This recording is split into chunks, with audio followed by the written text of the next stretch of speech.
you should not be scared of admitting that you need to do some work on yourself. We don't do much of a homework into what could be the culture in Australia, what could be the right frame of mind to be able to talk to people, and we go in a very straitjacketed manner going to apply for different kind of jobs. They feel depressed, they feel lonely. This is a great tool which is going to help my clients who really struggle with all these subconscious, the fears sedimented into their subconscious. So neurotransformation therapy is a science that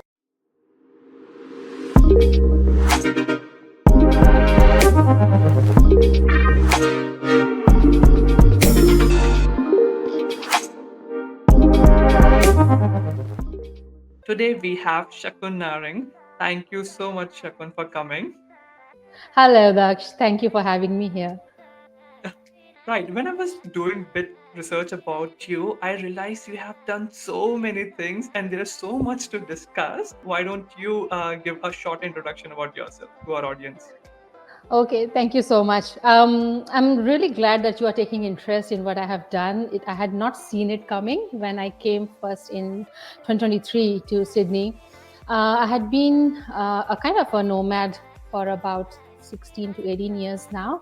I left India in 2008 when I was 28-year old, and I don't want to give away the age now, but I think after so many years, I have been reinventing myself from one career to another. I was a marketing and advertising professional back in India, but when I moved to Singapore, I realized that, it might not be so easy to go slip into the marketing role immediately. You need to have a local taste first. And that's how I started everything from scratch and became a telemarketer for a recruitment company before I moved up the ladder and became a recruitment consultant, then internal in-house HR officer and a manager, and then talent acquisition lead team head, before I decided that enough was enough and I really wanted to take a break and see what next could I do with all that experience that I have gathered.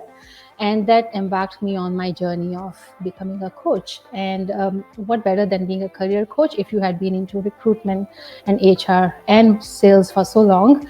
And it helped me to open my eyes to very different kind of a world that I wasn't really aware about. And that journey was about 1.5 years long before I took my coach training and I sat for exams and completed my credentials to be an ICF certified coach. And that was, I think, one of the biggest milestone I had last year when I had moved lock, stock and barrel to Sydney. I was trying to settle down as a quiet status of a single mom with a daughter to take care of and a whole home and a whole new country. And in between all of these, I managed to get a driving license. Yay! And I got to get my ICF certification. So a pat on my back. I'm quite happy how life is going right now. Yeah, see, you're doing so much. That's why I won't be able to introduce you as well that you Thank did. So, you. as you Thank you. mentioned that you have a background in HR, so like, what are the biggest mistakes that you think job seeker do in Australia when they are seeking jobs or anything? I think this is something that I have also learned in my last year when I was also looking for, how to get a foothold into the job market initially when I came in.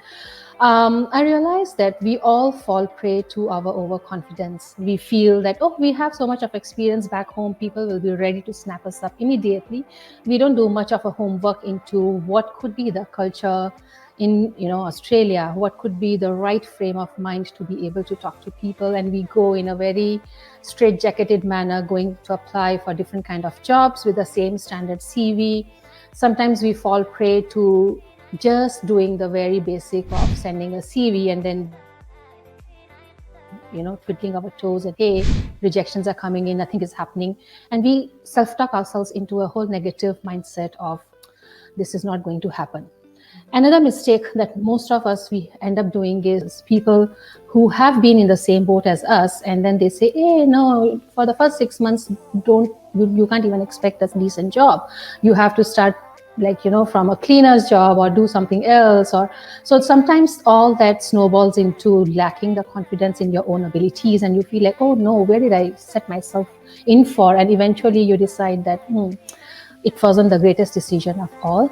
But To be honest, I think these are just I will not call them mistakes. These are just, the experiences from which we learn, and then we decide that no, actually, we have to put ourselves out there. You have to be networking. You have to show people what you have got beyond what a piece of paper can tell them about. You have to be confident in what you have gained in your experiences back home in the country. But when you are in Australia, you should not be scared of admitting that you need to do some work on yourself.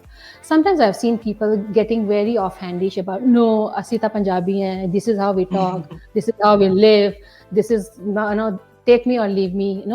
These youngsters, millennials, they start like, I'm a millennial, this is how I work, man. Like, you take me or leave me, I'm my authentic myself. But in the end, you have to be able to present yourself in a lucid way, and you have to make a proper CV. You have to be respectful. You have to be punctual. You have to show up for the interview. There are times people don't show up, and then they say, you didn't send me a calendar invite, so I didn't show up. What is this, my responsibility to send you a calendar and a reminder to show up for an interview for a job you want? I don't even want to hire you.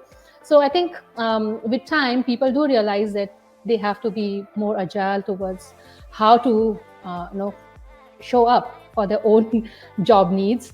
And you can always hire a career coach. Sometimes people don't invest in the right people who could guide them, and then they do trial and error, and then they lose some opportunities, and then they decide, okay, enough is enough, and I want to really have some professional help.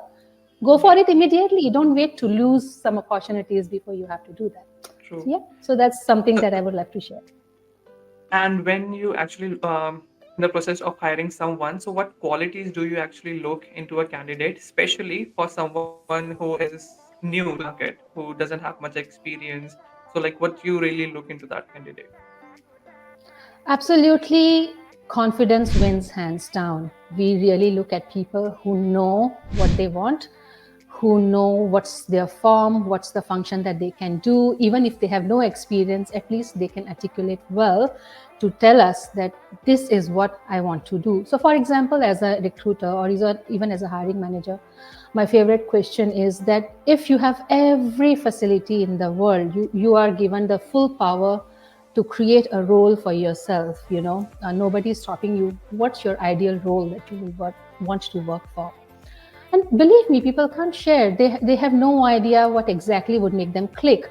And then the people who can really create a narrative around their experience, who can come up with the examples that have been their challenges or their strengths, or how they have come up in life. Even if you don't have work experience, you have life experiences to share. So I think confidence and being able to build a narrative around your strengths is something that wins hands down for me. Yeah, I mean, yeah, that's a really good point, because even if you do have an experience, even if you do get to the interview point and you don't have an experience to showcase your skills or experience, then it's waste. Then it's a Yeah, waste. it's a Right. waste. And I think even if you have done internships are a big showcase of what you can do. It's a trailer of a person you are going to be in a professional setting. So if I see that there are people who have done wonderful trainings even in small startups, what are their key takeaways? Are you able to tell me this has added value to you as a professional? If yes, yes, why not? So I think go for the internships if there is nothing else for you to show in the initial years of your life. Right. And you do prepare for interview as well, am I right? Yes, I do. So that's one of our Yes. reinvention program that we are offering to the newbies in Right. Australia. So, what are the top tips that you consider for someone to nail the interview? Oh, I think my biggest tip is to please do research on the company you are going to interview for. Please don't go without any idea about who you are going to be speaking with. If you know who are the interviewers, please do a little bit of research. LinkedIn is available. You can just Google a name, you will find so many things about the interviewers themselves or the company themselves. It's very, very important that you show up knowing who you are talking about, and then what you are going to talk about yourself. So you need to, second thing that you really need to do is do an internal search, inner search, to to share what exactly you stand for. How are you even right for this job? Even if you don't know the answer yet, you stand in front of a mirror, you talk to yourself, at least verbalize your inner thoughts. Don't put everything here and say that, Mhm. oh, I know all the answers, because when you are presenting to somebody, there are chances that you will be asked just one question and you can nail it or break it by the answer that you give. So be prepared. No amount of reading can prepare you. You have to speak. Even if it's a Zoom interview, you have to really practice in a Zoom screen. You should know how Zoom works, what makes you look good. If you are dressing up, please don't dress down if you know the company is a corporate that respects formals. Do not be so rigid about who you are as a person that you cannot respect somebody else's culture. So meet the midway. Like, okay, you don't like to wear ties, it's fine, just wear a blazer if the other person expects you to wear a blazer. So these are some of the dressing up tips, Mhm. preparation tips. And I think in the interviews, etiquettes are very important. So for example, you have to wait for your turn before the interviewer has stopped speaking or asking the question. You have to be polite if you do not agree with the point of view of the interviewer. If you feel that the interviewer is trying to knowingly test your patience or your attitude, you don't fall prey to that. You have to read the room before you give the answer. So these are very basic commonsensical stuff that sometimes people, basically Miss. I've seen that in the new age applicants, they forget, and they are so true to themselves that they do not respect the interviewers in front of them. Right. That's a very interesting point because I was having a word with my one of my friend, and he applied for a job. And when I was asking, "Hey, how was it?" He was like, "I don't even remember what he wrote in the resume." And I was like, "Okay, Yeah, so you." thanks to ChatGPT, people have forgotten all about what has been on their CV, but those who have seen it remember. And yeah, I think it's a sad state of affairs. I have tried to arrange interviews with people who don't remember they applied to me. They sometimes mention my competitor's name during the interview, and it's again a very letdown. They were doing great, fantastic candidate, and then they say, oh, I love what you do, you are into this, and I would love to do working with you on these projects. But it's, oh, so sorry, but these projects are done by our competitors, not us. Mhm. Thank you. Right. So, like now you are in the industry from a very long time. So, you must have Yeah. seen some trends. So, what do you think? What's coming next in the into the Australian job market? So, how should someone be prepared for it? And especially the one who is like in Australia. Sorry, not in Australia, in India, Pakistan, or from anywhere. Oh, you touched a very, very right um, a point that is very close to my heart. I feel that in Bird, this was one of the big gaps when I came in. I realized that not many aspiring migrants from the other countries are aware what to expect in the new country, and it also doesn't help that they don't even know what are the trends, what's trending in the job Yeah. market. So we will specifically talk about white collar jobs at this point of time, because we all know that blue collar jobs are anyways, these casual jobs are available if you are in a short term need of cash and you want to be ready for some local True. experience. That's something that's you would have to do it if your circumstances are like that. But if you are in a white collar job back home in the country and you believe that you have to move to Australia, I think some of the trends are that there are some industries which will always need foreign talent, like tech, Mm-hmm. healthcare, trading, tradesmanship. It could also be even finances and banking. But I think when the market has so saturated with accounting and finance courses, a lot of people are coming on student visas for that. There is still now a very, it has created kind of low demand for the finance Yeah. jobs as of now. But my tip for overseas people is usually that you create a whole migration strategy. You start with a timeline as to when exactly are you anticipating to move to Mm-hmm. Australia. So suppose this is April 2024 and you have got a student visa, you have got like 2 to 3 months before you book your flight, and in 3 months what is it that you can actually do? So you plan, maybe you can take somebody like Bird's help, or you can just go on your own and say, these are going to be my milestone. By next 2 months, I should have upskilled or reskilled myself in some of the stuff that will be handy for me. So, for example, in Australia, you don't get any help to fix your taps, or nobody helps you to, sort out your finances.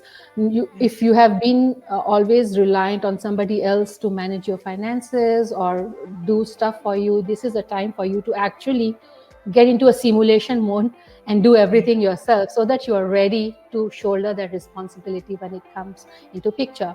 Then there are courses that are very, very relevant. For example, childcare courses, aged care courses, the courses that would really set you up for at least some kind of jobs in Australia initially when you move. And these could be very I wouldn't say they might be very different from what you might have ever done in your home countries.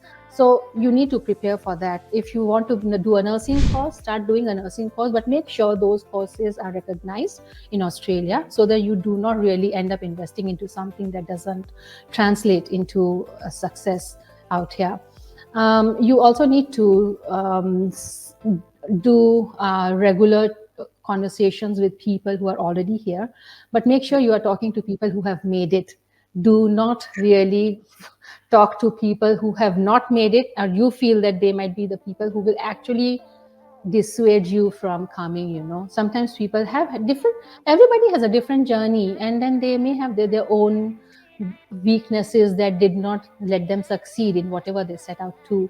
But if you start picking up the lessons from them who haven't made it, the chances are that there will be a lot of negativity, or you may not feel very confident. So pick your people, start doing your networking even before you are here. There are so many online platforms. You have to pick your industry, then you have to pick who are the people who are hiring within those industries. You have to start connecting with them even long before you are actually ready to send them your CV, because you know that someday you're going to need them, but not they. But just to be visible, to be interactive with them, to be present online will be a great help for yourself when you actually reach out that, hey, I'm in Sydney and would you be interested for a cup of coffee? I'm sure more than Australians are very, very nice. I think Yeah. they love coffee and they wouldn't mind at all to meet up for a Having a coffee. And if, conversation. Yeah. yeah, and if you have it, what they need, I'm sure you're going to nail it. It's just all about visibility at the right place at the right Yes, time. that's really a good point because some people believe that, some people think that once they land to Australia, then they will start preparing for it. In fact, you Yes, should start preparing for it today. Again, the same thing, that approach people on LinkedIn and start doing internship related to your field. It will eventually help you to land in a job in Australia. very right. Yeah, and I think one more tip is that back home in your countries, the kind of currency you are dealing with is much cheaper than Australia anytime. So it's easier to invest in those courses when you already have the resources to do that, instead of in Australia when you have actually tied up with money and funds, and you are really stingy about where to invest. And believe me or not, that's when people stop investing in themselves, because that's where they realize that, oh, it's very expensive and I don't want to spend any other penny apart from the basic needs that I have. So start investing in yourself long before you have actually landed in Australia, so that it helps you. That was one of the tips. And the second one was that if at all you have to really take any course of action, that any course that you feel will be good for your future career in Australia, try to go for RPL. Check whether there are some credits or there are some courses that would be easily transferable into some credits that will allow you to finish the local courses in far speedier way than if you take 2 years to finish. So I have come across people who didn't know that, and then they ended up like spending 2 years and 2 years of their life in a course that could have been done in like 6 months, just because they didn't know about it and no institute informed them. So I think that would be another thing that you should be able to take care of while you're back home. Yeah, interesting. I wish I would know this before I moved here. Okay. Yeah, there's always a right But time. yeah, Yes, that's true. And also, like, could you please tell about your venture, Bird, like how it helps migrants or someone who is here? Sure. So, Bird is something I'm very passionate about. I launched it in February this year, and it has been conceived by my own journey as a migrant in Singapore and then back in Australia. I realized that not many people are lucky to have the support system around them, friends or relatives. Of course, we all choose a country depending on, oh, I have one cousin there, or वो aunty है उनके साथ मैं रह लूंगी, या ये है उनके साथ मैं ये कर लूंगी. We have very vague references of people, and we have some very vague examples of उस वो गया था वहां पे और उसने वैसा किया था, वो बहुत सक्सेसफुल हो गया था, तो मैं भी कर सकता हूँ, which is good. This is how we should actually plan, that there is at least some reference point. Nobody moves with a zero reference into any country, and we slowly build our own friendships and safety net. But I think my whole experience says that this kind of unpreparedness when we go into a country is is very sure to bring us to a point where we feel alone. We feel that, oh, actually they haven't really cared for us as much as we had expected, or we feel that this didn't turn out to be the way I expected. I didn't expect Australia to shut down at 6 p.m. It's so depressing. In my country, we used to eat food at 9 and we had a great, So there is a lot of cultural shock, social shock, isolation, a dent on your own self-confidence. People don't even give you a chance, despite you knowing that you can do things. So I have gone through all that in my two reincarnations in two different countries, and I felt that in here in Australia, it was needed for an outfit like Bird that will help them to gather their courage, pick up the strategies that they want to start, working on their migration plan long before they have actually landed. So they are really setting themselves up for success. So that's why we take pride in this whole business of enabling people to give them Right. structured transition to have successful outcomes in a new country. So when you say transition, there is a whole timeline that we are talking about. We are talking about pre-migration days, when you have signed up with a migration agent, you are waiting for the approval to come through, or your visa approval has come through, but like you're counting days to fly.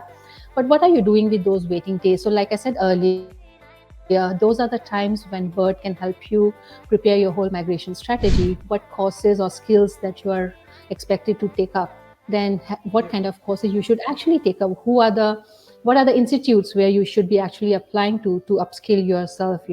So those come under the pre-migration plan. It's also called just a coaching for pre-migration mindset.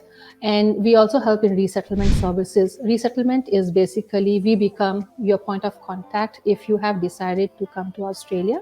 So at a nominal fee, you can engage us for 6 weeks to 4 weeks, depending on how much support you will need, to help you look for accommodations, to help you pick up from the airport if you don't know anybody, if you don't know anyone who will do a background check reference for you during your leasing of accommodation. I can do that for you, because we would have done enough of that coaching and knowing each other for me to be able to authenticate that who you are, for the landlords who may not be so willing to rent out an accommodation to somebody overseas.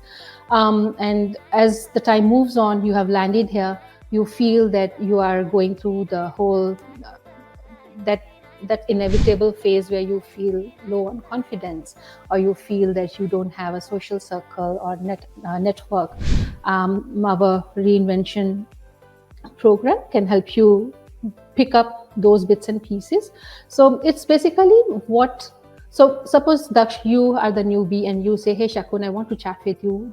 I am not having success in finding a job, and I'm for feeling like I'm not going to succeed here. What should we do?" So as a coach, then I do not really prescribe that these are the things you should be doing, because as a human who is struggling, you are the one who will know what exactly is, where exactly are you stuck. Yes. So then as a coach, I would really just speak with you to understand what are the issues that you're facing. You might be a confident person, you may have all the skills to get a job, but maybe you just are not culturally aligned right now because you're so new.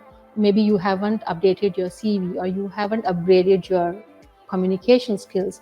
So depending on what are the missing pieces, we would advise you on these are the areas where you need to work. You can engage us for this much time, and we will make sure that you have upped whatever is needed to bridge that gap so that you can successful in your job hunt, your confidence. If you don't know how to do social networking or going to professional setups, we will help you do the elevator pitch to help you pull up whatever resources you have at your 100% full throttle and keep going. So those are the different aspects of what bird does, and we are right now in the process of fitting the next piece of the puzzle, which is creating the community of employers who will believe in the power of overseas experience, who will be willing to work with these talent and help them get the right fit and not compromise on the jobs just Yeah. because they come from other country. So it takes a lot of willpower and belief in the other human being to be able to do that. And I think I, for one, have that, and I'm looking for my channel partners who would be willing to come together and build this community to support the newbies in Australia. No, I mean, Sorry for the long that's monologue. I'm very passionate. I no. I can see that, and that's really good because when I was listening to it, and I realized that yeah, these are the things which actually migrants faces, and but there is no platform for it, yeah. and these are the things which really bother migrants, and again, they have no one to speak to, they have no one to guide. I mean, they can see videos, they can get information from anywhere, but there is no one actually to coach them, to guide them, to listen their problems and give a solution. Thank you. Right. And I think I must add one more thing, that this is not just the story of migrants who come in. This is the story of people who come along with the migrants. So, Yeah. suppose, for example, if a man has come from a country as an engineer, and suppose he's a new migrant, he is very happy. Okay, he has a wife who is taking care of the kids, managing the house, there is no help. But that wife somewhere also has quit the job or quit her career to come along with her. She's making the life comfortable around for the man or the children, or it could be vice versa. I shouldn't be generalizing it. It could be just spouse and partners. So the other half normally ends up becoming a support system for the one who is actually bringing bacon on to the table. But what happens is that along the years they lose their own individuality, and it might be just 2 years, but it's a long gap on a CV to not be working, and then returning to workforce becomes an issue in itself. So I'm also working with those other halves, who feel that they are now struggling to come back to the workforce because their life has gone into supporting the main bread earner of the house. So I think that's also something that Bird is looking into, because migration is not just about one person, it's the whole family that comes together, and somewhere somebody is paying, sacrificing for the overall good of the family. Yes, and because as you are a neurotransformation therapy certified coach as well, right? So what Yeah. they really do in that field and how it helps migrants or again anyone who is in Australia. Of course. I think this is one of the tools in my toolbox, and I use it for the people who really have deep set self limiting beliefs, thoughts that don't really allow them to be able to 100% be themselves, negative emotions. So, neurotransformation therapy is a science that very strongly believes that if we take it upon ourselves, we can change how we look at the incidents that shaped our past. So that it's very much depending on the subconscious that we have. Our mind is making so many decisions every day, but unknowingly those decisions are being made by the past experiences that we have had. So we keep recycling our past experiences, and we keep saying no to stuff. So for example, when you had approached me if you had approached me 6 months earlier, when I hadn't gone through the whole transformation myself, I would have really hesitated to come over and speak with you so openly about stuff, because somewhere I had the self-limiting beliefs that I don't look on camera, I am not an avid speaker. I'm good with my writing. I can present so well, but when it comes to actually interacting on a public space, I have to really think before I speak. But since that, I have broken those shackles. I have realized that there was one minor incident long ago when I was about 12 years old, when a teacher had made a remark on how I spoke or presented. I think it was a singing competition and the way I sang. And it had left such a deep impression on me that I don't look good when I sing in a public space. I stopped singing for the rest of my life till I started singing this year. So that incident, I really had to focus, pinpoint my whole subconscious into it. And through entity, I was able to remove the shame, the anger, and whatever emotions I felt about that particular incident that stopped me from forever not singing in front of the crowd. And once I did that, I realized that, oh, actually, who are these people that I was worried about? And and that whole positive message that I got from that session helped me to build new kind of energy in myself. So the next time when I'm approached, like you approached me for speaking, I didn't think twice to say yes to it, because I had already done enough work on myself to not be afraid of how I come across in public. So entity actually helps you go into the root causes of what could be some of the negativity that you live with throughout your life unknowingly, remove them and install the new beliefs and positivity to help you move forward. That's very deep. It That's is. very deep. Right. Yeah, so I Okay. think it was it was like my third eye opening when I did that course.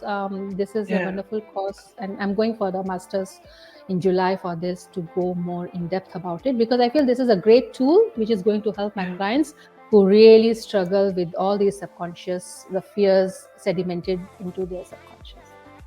No, that's really interesting because honestly, personally, I love these talks. I love how human things, how they behave. I mean, this is like perfect for me.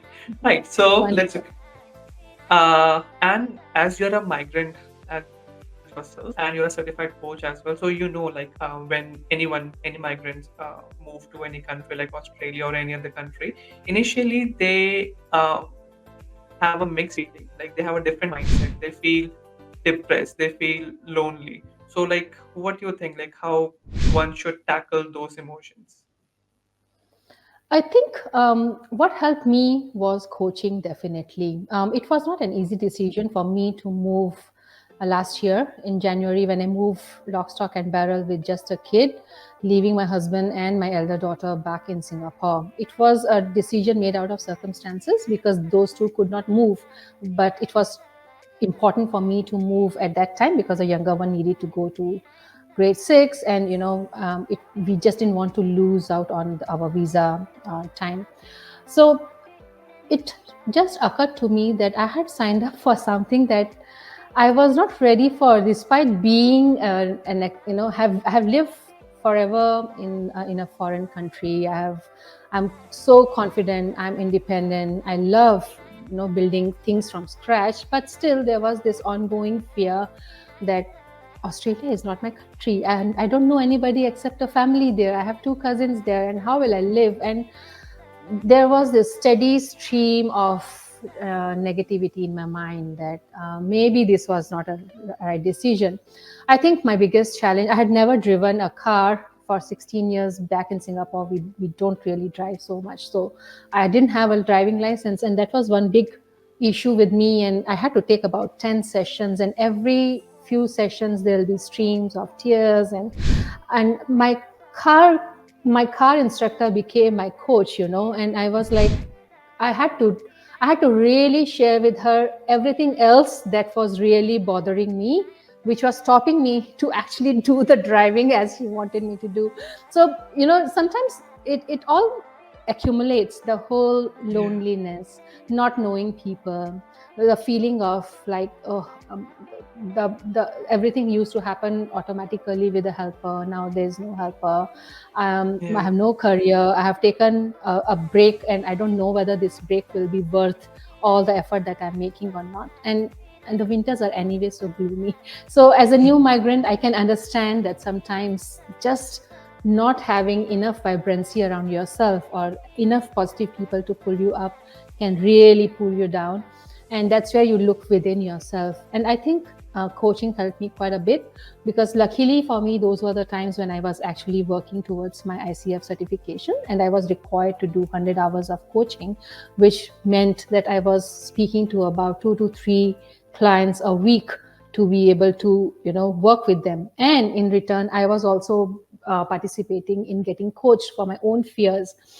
And then Yeah. it came to me that if that was not the phase, if I hadn't subjected myself to coaching, maybe I would not have clarity of mind in terms of what should I be doing in those negative times. And for example, I coach myself into this whole mindset that why am I not able to drive? I used to drive once upon a time back in India. Then after Yeah. 16 years, why am I not able to go back to the driving? Where is the confidence gone?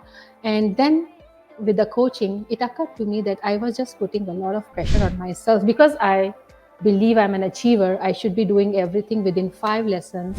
I was putting unnecessary pressure on myself that Shakun, what has gone wrong with you? Why do you need so many lessons? But during that coaching session, it occurred to me that actually outcome is more important than how many sessions you take. So why am I taking so much pressure about 5 sessions or 6 sessions? You take as many sessions. And this came from my own my own car driving instructor, and she said, "Why are you taking so?" Yeah, you just drive, like you have to drive, and then you will know. And when you are ready, I'll send you for driving lesson test. I said, okay, great. So this is just a small example, but it's a Yeah. big challenge for most of the new migrants. Second thing is that you have to really know what clicks for you. For example, because I'm a very extrovert person, I believe that if I'm not out there speaking with people, if I'm just in my own four walls, it builds a kind of gloominess on me and it doesn't go out. So I knowingly signed up for stuff that will put me into the situations where I will be surrounded by people who will help me network. So I signed up for Internations Consul responsibility that requires me to arrange events for meeting networking events for expats once a month. So that opened up all kind of doors for me to meet different kind of people, not just people from my own country or from my own language, but it was a whole new world that opened up for me. Then again, I signed up for courses that I felt could be useful for me, and those interaction with the student cohort helped me feel that I'm wanted. So I think my gentle request to all the new migrants is that don't find safety in your own group of people. Go Yeah. out, go beyond your own nationalities, go beyond your own strengths. So if you feel that you are not good at driving, go talk to people who actually have driving schools or something. So you really build connections. And sometimes what can happen with friendships is far more magical than even a coach can do. So just True. be open to the new experiences in life, and don't say, oh, I only eat dal chawal and I will forever eat dal chawal. That's not the way to go. No, that's a really good point because instead of sticking to your own community or own people, you have to explore. That's one of the reason you came to Australia, right? To explore Yes. things. So that's why Yeah. you need to move out and talk to other people. And before we finish, like the last thing is, what tips would you like to give for aspiring students, like someone who is planning to move to Australia? I think you have to plan about the courses you are taking. Be very sure that these courses that you take actually add value to your skills, your experience. Don't take up a course just because somebody says, "Oh, इसकी तो बहुत demand है, ये तो course तो बहुत जल्दी job मिल जाता है या बहुत इजीली वीजा मिल जाता है." True, go for it, but go for a good mix which actually works for you as a course. It should be from a university that actually is reputed, not just any institute that's giving you some random course to be in Australia, because you are spending your hard-earned money to come to a country to build a new life. So do your research enough to know that you are investing in a right course, right institute, and the institute that will give you opportunities for internships, and invest into stuff that will set you up. Another tip for the students will be that do not, if possible, choose courses that involve you into campus, academics, where there's a campus where you are supposed to go, mingle, and study in an on-site classroom instead of forever online, because it might be good, it might save you enough time to actually do work which you actually aspire for in the new country.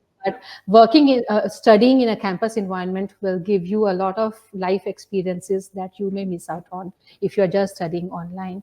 So if it's a hybrid, that's perfect, but do try that it's not 100% online course, because Yeah. if you had to do any Indira Gandhi National Open University course, you could have done in India also. You don't need to spend so much money on that. True. That was a good one. Yes, I believe we have covered maximum things that we want to, and I'll put a link in the description as well of your website, where if people wants to consult you, get a coaching, then they can do consultation over the website, right?